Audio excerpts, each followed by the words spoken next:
কিছু টাকা হাতে পেয়েছি, তো আব্দুর রহমানের বাবাকে বলেছিলাম 2টা ছাগল কেনার জন্য।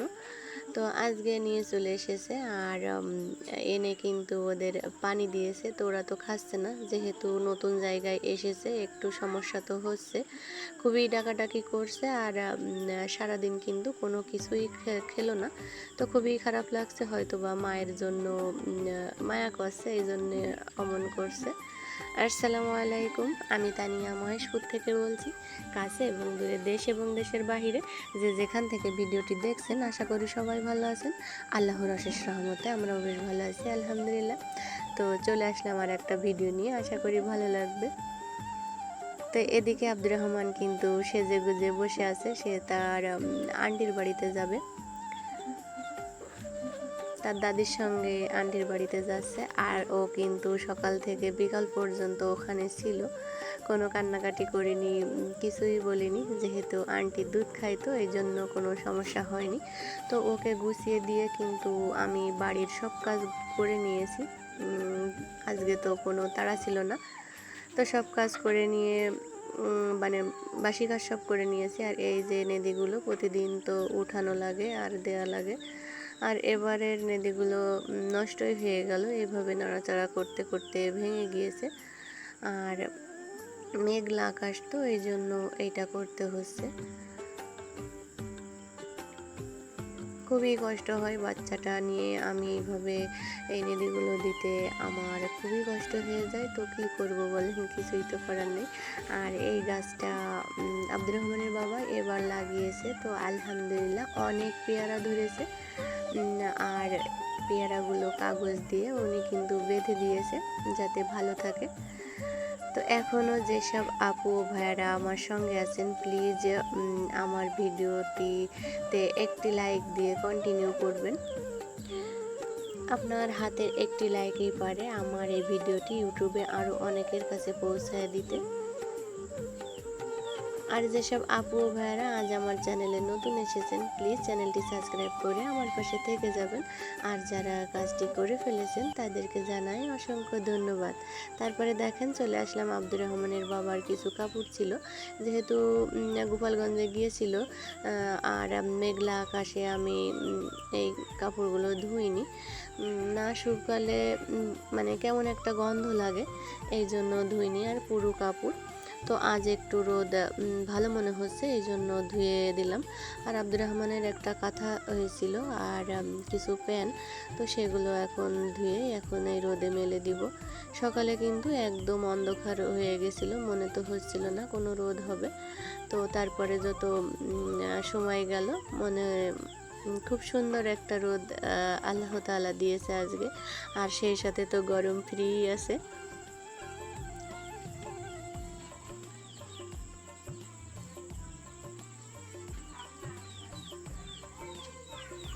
ছেলেটা বাড়িতে নাই বেশি, কিন্তু ভালো লাগছে না, মনের ভিতরে সব সময় যেন কি একটা নাই কি একটা নাই শূন্যতা বোধ করছে। তো যাই হোক, আমি ওগুলো কাপড়গুলো মেলে দিয়ে চলে আসলাম এখন চুলার পরে। এখন দেখেন এই যে মিষ্টি তৈরি করে এই চুলাটা, তো এটা যতই ভালোভাবে লেপে পুছে রাখার চেষ্টা করি না কেন, সেটা কিন্তু হয় না, যেহেতু প্রতিদিনে এরপরে অনেক চাপ পড়ে আর খুবই গরম থাকে সব সময়, আর ভেঙে যায়। একটার পর একটা কাজ তো হয়েই যায়।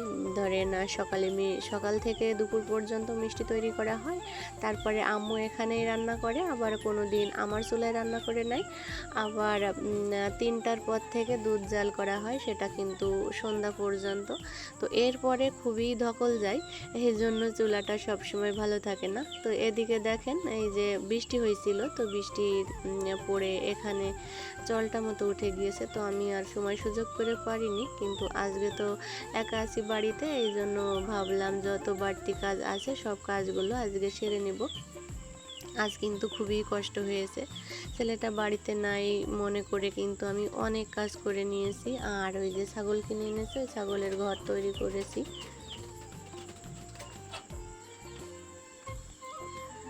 তো ভালোভাবে কাদাটা দিয়ে নিলাম। আম্মু এসে বিকালে তো চুলা ধরাবে, তখন হয়তো বা একটু শুকিয়ে যাবে। আর ওই কাদার পরে হাঁড়ি কিংবা কড়া দিলে চেপটিয়ে যায়। তো যাই হোক, আমি এখন এই পিঁড়েটা ভালোভাবে লেপে নিচ্ছি। আর অনেক কাজ আছে এখনও করার, সেইটা ভাবছি। আর আমার একটা শাশুড়ি এখানে দাঁড়িয়েছিল, তো তার সঙ্গে একটু গল্প করছিলাম। আসলে কাদামাটির কাজ করতে কিন্তু আমার ভালোই লাগে, আমার লেপতে খুব ভালোই লাগে। আর যত লেপালেপি সব তো আমিই করি, শাশুড়ি আমার কিছু করা লাগে না, আর আমি করতেও দিই না। আমার কেমন জানি একটা খারাপ লাগে যে ওই কাজগুলো উনি করবে, এই কাজগুলো তো আমার। তো এই মন করে তো সব কিছু করি। তো যাই হোক, লেপা তো শেষ, এখন চলে আসলাম কলের পরে। আর এই যে বালতিটা ভালো করে পরিষ্কার করে এখন দিয়ে দিব। আর পাশে যে কালো গামলাটা দেখছেন, এটাতে তো আমি গোবর উঠাইতাম। তো এখন ছাগল এসেছে, তো ওদের তো খেতে দিতে হবে। আর গামলা আরও আছে, তো সেটা বের করে অপচয় করে আমার আর দরকার নাই, ধুয়ে পরিষ্কার করে নিলাম। আর যে আর 2টা গামলা আছে, সেই 2টাতে গোবর উঠিয়ে নিব। তো ওইগুলো আমি উবুড় করে রেখে এসেছি। তারপরে দেখেন চলে আসলাম এই যে সানি কাটবো। তো আমাদের এখানে কিন্তু এমন করেই কাটে, আর আমার মাদের ওখানে আলাদা রকমভাবে বটি। আমার 2টা বটিই আছে, আমার মা বটি দিছিল, তো সেটা এখন ধান নাই। যেহেতু গরু ছাগল কিছু না থাকাতে তার কোনো যত্নও নাই, খোঁজও নাই, আর খোঁজ পেলেও তো তাতে কোনো কাজ হবে না। আর এই বিচালিগুলো এখনই নিয়ে আসলাম কিনে। তো বটনেটা খুঁজে আর এই কাঁচিটা খুঁজে কিন্তু ভালোভাবে বেঁধে নিলাম। আর এখন এই যে আস্তে আস্তে করে কুচি করে কেটে নিচ্ছি, যেহেতু এতে ধার বেশি নাই, অল্প একটু ধার ওখানে আছে, তো ওখান থেকেই মাঝখান থেকেই আমি কিন্তু কেটে নিচ্ছি। এমনিতে তো কাজের কোনো শেষ ছিল না, আবার কিন্তু আমার কাজের উপর কাজ চলে এসেছে। ছাগল গরু থাকলে তো একটু বেশি কাজ হয়ে থাকে।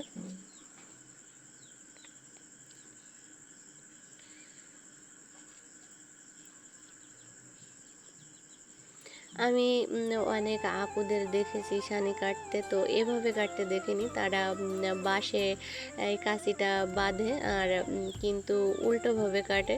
তো আমার মনে হয় যে কেমন করে তারা কাটে, আমাদের কাছে কিন্তু এটাই সোজা মনে হয়। তো কাটা শেষ, আর এই যে এখন উঠিয়ে নিছি। আর অল্প কিছু এখন ওদের মাখিয়ে দিব। নতুন জায়গা থেকে এসেছে, তো এই জন্য খাওয়া দাওয়া করছে না সারাদিন, কিন্তু কিছুই মুখে নেয়নি, আর কিছু খাচ্ছে না। খুবই খারাপ লাগছে যে হয়তো বা মাকে রেখে এসেছে, মা আছে কিংবা ছিল না। মা হারা থাকতে তো কেমন লাগে। আমি তো আমার সন্তানটা ছাড়া আজকে একবেলা ছিলাম, তাই কেমন হচ্ছিল। তো যাই হোক, তারা হচ্ছে অবলা, আল্লাহ তাআলা আমাদের শ্রেষ্ঠ জীব হিসাবে সৃষ্টি করেছে, তাদের তো কোনো হিসাবই নাই। এই জন্য তাদের তো কোনো সমস্যা না, তাই না? তো যাই হোক, এই যে ভুসি কিন্তু ছিল না, আর ভুসিটা হলাৎ করে নিয়ে আসলাম, আর ছানিটা এখন মাখিয়ে ওদের সামনে দিয়ে দিলাম। প্রথমে মনে হচ্ছিল হয়তো বা হামগাম করে খাবে, কিন্তু না, খাওয়া দাওয়া একটু করেনি। একবার মুখ দিয়ে ওইভাবে দাঁড়িয়ে আছে, আর আমি ওদের কিছু কলা পাতা কেটে দিছিলাম, তো হালকা পাতলা সেগুলো মুখে নিয়েছে। তো তারপরে ওখান থেকে চলে আসলাম রান্নাঘরে। আর এই যে মাছ বের করে নিয়ে এসে এখন ভিজিয়ে রাখলাম, আর সবজিগুলো কেটে নিব।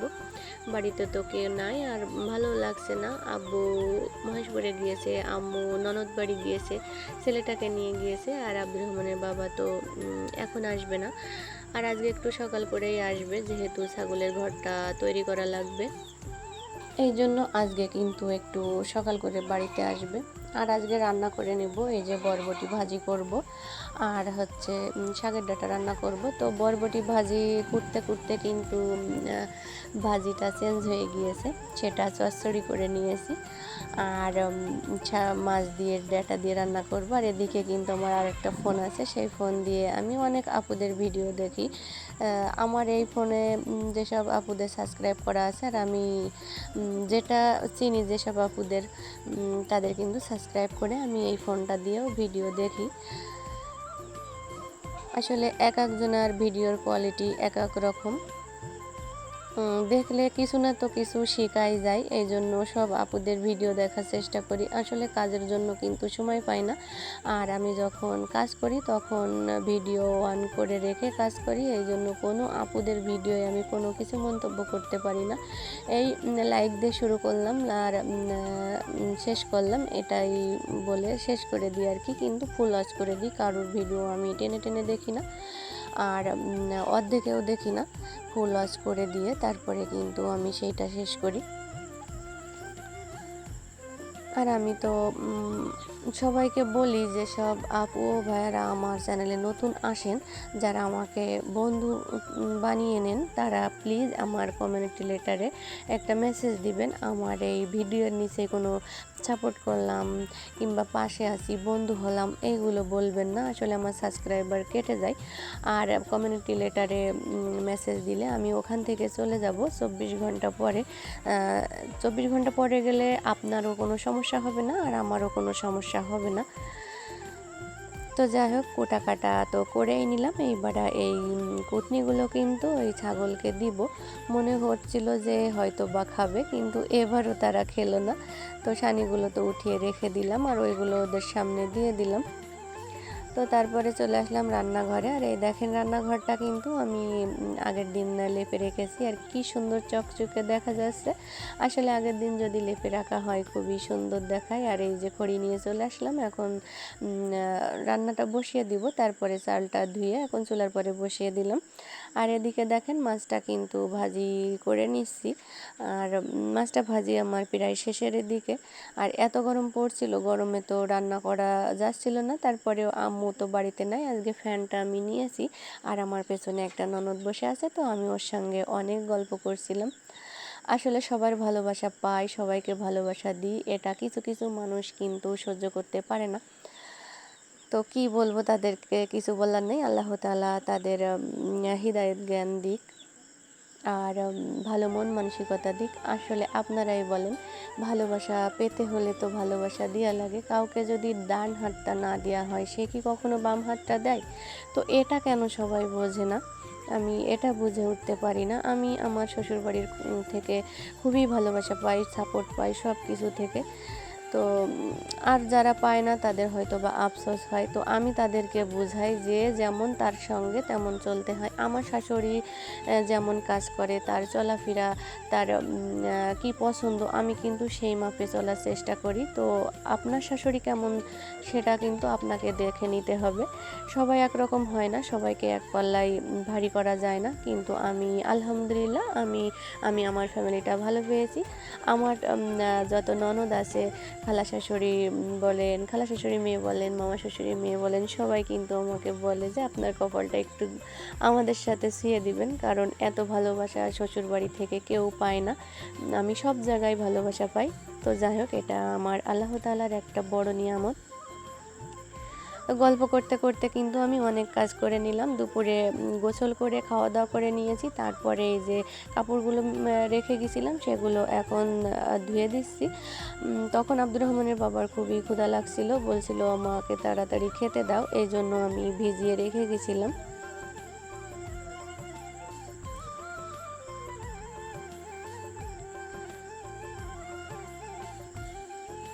প্রতিদিনই আব্দুর রহমানের বাবার 2টা করে প্যান্ট আর গেঞ্জি আমার পরিষ্কার করা লাগে। যেহেতু বাইরে থাকে, কাজ করে, ঘেমে যায়, একটু অপরিষ্কার হয়ে যায়। তো যাই হোক, ওগুলো কিন্তু আমি কাপড়গুলো কেচে পরিষ্কার করে রোদে মেলে দিয়েছি। তারপরে যে দুপুরে খাওয়া দাওয়া করেছি, সেই থালা বাসনগুলো কলে ভিজিয়ে রেখে গেছিলাম, এখন আমি ভালোভাবে ধুয়ে নিচ্ছি। আগে ভালোভাবে ধুয়ে নিয়েছি, যেহেতু এঁটো কাটা থাকে, কাটামাটা থাকে। আর তারপরে এখন মেজে এখন ধুয়ে নিচ্ছি। তো সবাই ভালো থাকবেন, সুস্থ থাকবেন আর আমার জন্য দোয়া করবেন। আর আমার সমস্ত আপু ও ভাইয়াদের জন্য তো আমার ভালোবাসা ও দোয়া রইল। আজ এই পর্যন্ত। আল্লাহ হাফেজ।